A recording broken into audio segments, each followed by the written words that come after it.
Inshuti zanjye mwongeye kwirirwa bantu dufatanyije kwiga ikigande mu kinyarwanda.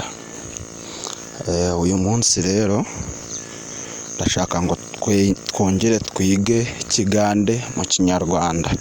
Nta kundi rero tukiga kereka kurebera hamwe ibintu uko bagenda babyita mu rugande cyangwa se mu kinyarwanda, ukaba wabasha guhura n'undi yagira icyo akubaza mu kinyarwanda cyangwa se mu kigande, nawe ukaba wamusobanurira. Kakati okuyiga uruganda oba runyarwanda ti waliwo ekiraranyo ky'amaanyi. Just tulaba abantu bonna oba buli muntu yenna engeri asobola kuyamba munne mu luganda oba runyarwanda.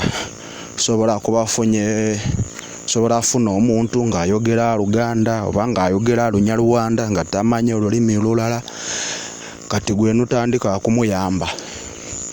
Kati tuyagala tulabire wamu engeri tusobola kuyambagana. Osobola kuyamba munno oba n'omulala asobola kuyamba. Example, sobola tuuka wantu nosanga nga temuli muntu mulala shana munyarwanda yeka, kati awo oba nga tumanyi lunyarwanda oba tuwuliriza kyakugamba, kati kutegeera kyakugamba kiba kizibu. Ushobora kugenda ugahura nawe ukagera ahantu ugasanga hariyo umunyarwanda cyangwa se hariyo abanyarwanda gusa cyangwa se abana-Uganda. Ubwo rero kugira ngo uzamenye ikintu akubwira ntago ari icyoroshye utazi urunyarwanda cyangwa se utazi uruganda. Ariyo mpamvu nshaka ngo twige ikigande mu kinyarwanda.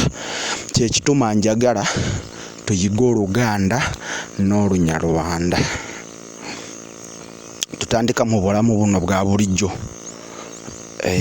Turatandika mu buzima buno bwa buli munsi. Obulamu bwita ubuzima. Obulamu nibwo buzima. Umuntu akubwiye obulamu bwange si bulungi, ubwo abakubwiye yewe ubuzima bwanjye ndumva atari bwiza, ndumva ubuzima bwanjye atari bwiza cyane, bwarwaye, obulamu bwange si bulungi.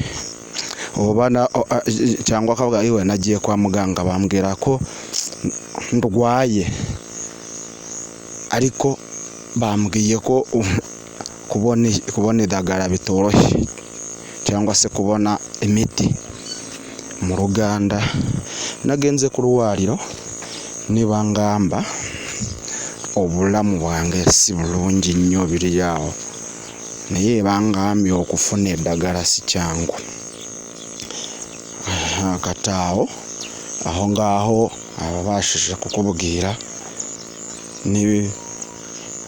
ababashije kugusobanurira mu nzira zose zibasha gusobanukirwamo. Rero wowe udukurikirana kanda subscribe, komeza ukurikirana amagambo yacu wakanze subscribe, buri uko dushyizeho video uzajya ugenda ubona amakuru yacu cyangwa se ibyo twagiye dutangaza. Murakoze.